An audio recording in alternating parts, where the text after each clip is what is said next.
Que la paix de Dieu soit avec vous, chers frères et sœurs. Avant de commencer, laissez-moi vous poser quelques questions. Pourquoi Jésus a-t-il accompli ces miracles de manière si spécifique, souvent dans des contextes inattendus? Que signifient réellement ces actes extraordinaires au-delà de leur apparence immédiate? Et comment ces miracles peuvent-ils encore nous parler aujourd'hui, 2000 ans après avoir été accomplis? Soyez les bienvenus sur Parcours de la connaissance, votre chaîne dédiée à l'exploration des vérités profondes de la foi et de la spiritualité chrétienne. Aujourd'hui, nous allons plonger ensemble dans un sujet fascinant. Les miracles de Jésus, leur signification cachée, leur lien avec les prophéties de l'Ancien Testament et ce qu'ils nous enseignent encore aujourd'hui.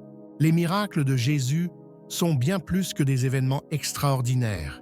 Ils sont des messages divins, des actes remplis de symbolisme et des signes qui révèlent sa mission et son identité en tant que Fils de Dieu.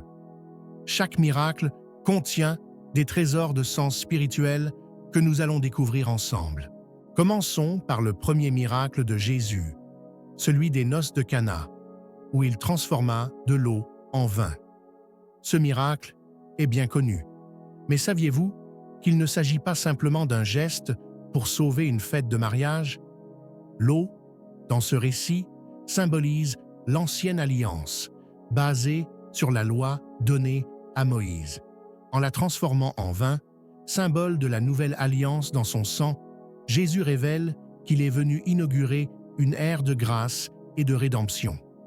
Cette transformation nous rappelle aussi que Dieu peut changer les éléments ordinaires de notre vie en quelque chose de précieux et d'extraordinaire. Cela nous pousse à nous demander dans quelle partie de notre vie avons-nous besoin que Dieu opère une transformation semblable. Passons à un autre miracle extraordinaire, la multiplication des pains et des poissons. Ce récit nous montre comment Jésus a nourri des milliers de personnes avec seulement 5 pains et 2 poissons. Ce qui est fascinant ici, ce n'est pas seulement la quantité de nourriture produite, mais le message spirituel derrière cet acte. Jésus démontre que Dieu pourvoit à nos besoins de manière abondante lorsque nous lui confions ce que nous avons, même si cela semble insuffisant à nos yeux. Les 12 paniers de reste symbolisent aussi la plénitude et l'abondance de la grâce divine, disponible pour tous. Cela nous invite à réfléchir.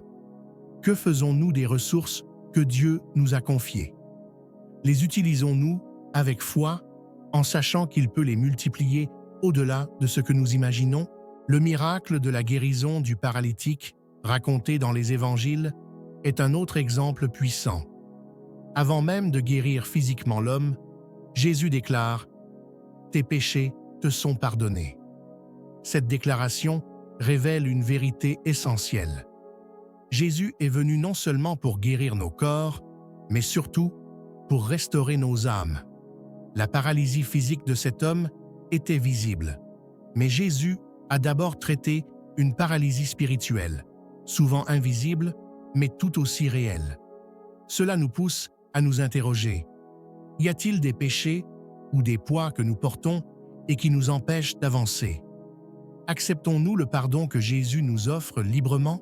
Un autre miracle qui captive l'imagination est celui où Jésus marche sur les eaux. Ce geste spectaculaire est bien plus qu'une démonstration de pouvoir divin. C'est une invitation à la foi. Lorsque Pierre voit Jésus marcher sur les eaux, il ose lui-même sortir de la barque et marcher vers lui. Mais dès qu'il détourne son regard de Jésus et se concentre sur la tempête, il commence à sombrer. Ce miracle nous enseigne une leçon précieuse. Pour surmonter les tempêtes de la vie, nous devons garder nos yeux fixés sur Jésus. Combien de fois, dans nos propres vies, avons-nous commencé à couler parce que nous avons laissé la peur remplacer notre foi?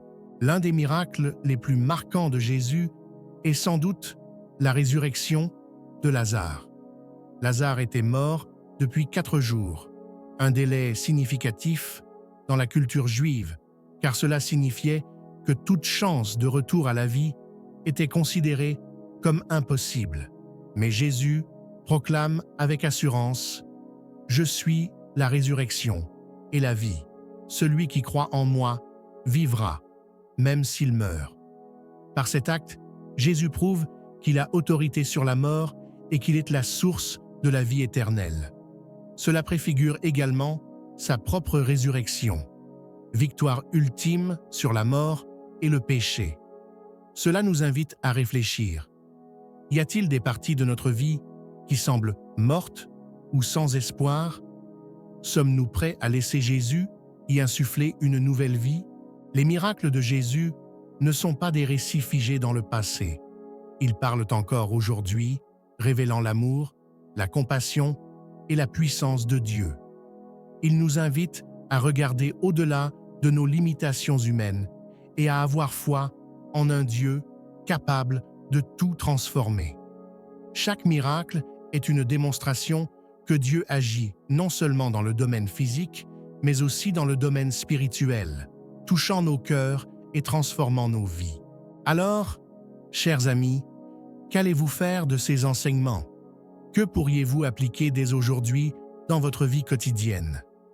Peut-être avez-vous besoin de demander à Dieu de transformer une situation difficile, de multiplier vos efforts ou de guérir une blessure intérieure. Quoi qu'il en soit, sachez que Jésus est là, prêt à agir, si seulement vous lui faites confiance. Avant de conclure, si ce voyage à travers les miracles de Jésus vous a touché, je vous invite à vous abonner à notre chaîne Parcours de la connaissance. Ensemble, continuons à explorer les profondeurs de la foi et à grandir spirituellement.